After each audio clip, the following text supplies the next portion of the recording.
ghostly couple. "Here we left it," she said, and he added, "Oh, but here too. It's upstairs," she murmured.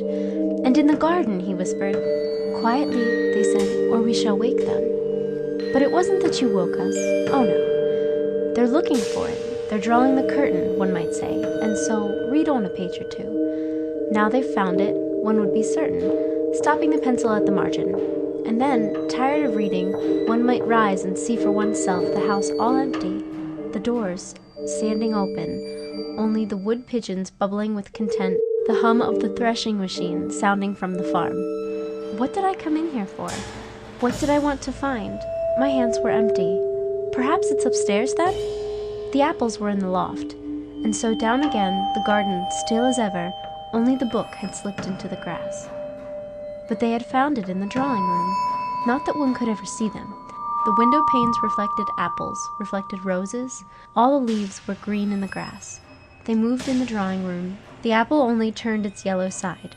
Yet, the moment after, if the door was opened, spread about the floor, hung up on the walls, pendant from the ceiling, what? My hands were empty. The shadow of a thrush crossed the carpet. From the deepest wells of silence, the wood pigeon drew its bubble of sound. Safe, safe, safe. The pulse of the house beat softly. The treasure buried. The room. The pulse stopped short. Oh, was that the buried treasure? A moment later, the light had faded. Out in the garden then? But the trees spun darkness for a wandering beam of sun. So fine, so rare, coolly sunk beneath the surface, the beam I sought always burnt behind the glass.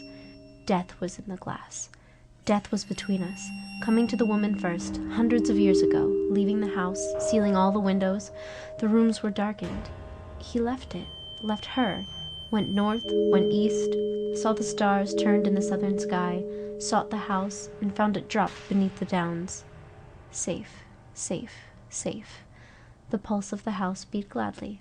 The treasure yours. The wind roars up the avenue. Trees stoop and bend this way and that. Moonbeams splash and spill wildly in the rain, but the beam of the lamp falls straight from the window. The candle burns stiff and still. Wandering through the house, opening the windows, whispering not to wake us, the ghostly couple seek their joy. "Here we slept," she said, and he adds, kisses without number. Waking in the morning, silver between the trees, upstairs, in the garden, when summer came, in winter snow time. The doors go shutting far in the distance, gently knocking like the pulse of a heart. Nearer they come, cease at the doorway. The wind falls, the rain slides silver down the glass.